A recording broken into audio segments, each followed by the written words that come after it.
السلام علیکم ورحمۃ اللہ وبرکاتہ۔ ناظرین کرام، امید ہے کہ آپ بخیر ہوں گے۔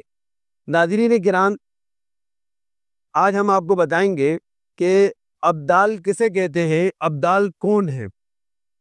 دیکھیے، جس طرح سے دنیا کی پارلیمنٹ ہوتی ہے، ایک ملکی قانون ہوتے ہیں اور ملک کو چلانے کے لیے قانون بنائے جاتے ہیں، ایسے افراد ہوتے ہیں جو ان لوگوں کی سہولت کے اعتبار سے سوچتے ہیں، غور کرتے ہیں اور پھر رعایا میں سہولت دی جاتی ہے۔ وہ ایک پارلیمنٹ کی ایک شکل ہوتی ہے۔ اسی طرح سے جس طرح سے دنیا کا ایک نظام ہے، ایک ملکی نظام ہے، ایک اسٹیٹ کا نظام ہے، یعنی صوبائی نظام ہے، اسی طرح سے اس دنیا کو چلانے کے لیے اللہ کا ایک نظام ہے، تکوینی نظام ہے۔ اللہ نے تکوینی نظام کے لیے اپنے خاص بندوں کو متعین کیا ہے، جن کے مختلف القاب ہیں۔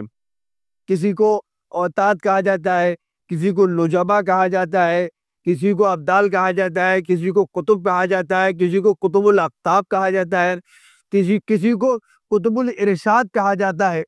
یہ سب اولیاء کرام کے القابات ہیں، یعنی ان لوگوں کے القاب ہیں جو دنیا کے اندر ایک تکوینی نظام کو، اللہ کے جو تکوینی نظام ہو اس کو دیکھتے ہیں اور چلاتے ہیں۔ ان کا ظہور یہ کہاں رہتے ہیں، اس سلسلے میں سب سے پہلے تو یہ سمجھیے کہ علامہ سیوطی رحمۃ اللہ علیہ نے ایک کتاب لکھی ہے، الخبر الدال علی وجود القطب والاوتاد والنجباء والابدال۔ یہ علامہ سیوطی رحمۃ اللہ علیہ کی کتاب ہے۔ ایک مرتبہ اس سے معلوم ہوا کہ یہ ساری چیزیں باضابطہ ثابت ہیں اور موجود ہیں۔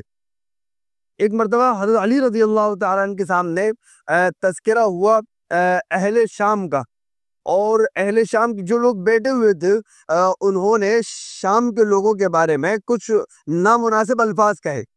تو حضرت علی رضی اللہ تعالیٰ نے ان کو روکا اور کہا کہ ایک مرتبہ ہم لوگ اللہ کے نبی صلی اللہ علیہ وسلم کے پاس بیٹھے ہوئے تھے اور اہل شام کا تذکرہ نامناسب انداز میں کیا گیا، تو آپ نے منع فرمایا، اور یہ آپ نے فرمایا کہ اہل شام کو برا نہ کہو، کیونکہ وہاں ابدال ہوتے ہیں، جن کی بنا پر یہ کتنے ہوتے ہیں، یہ ہوتے ہیں 40۔ ہر وقت دنیا کے اندر 40 ابدال رہتے ہیں۔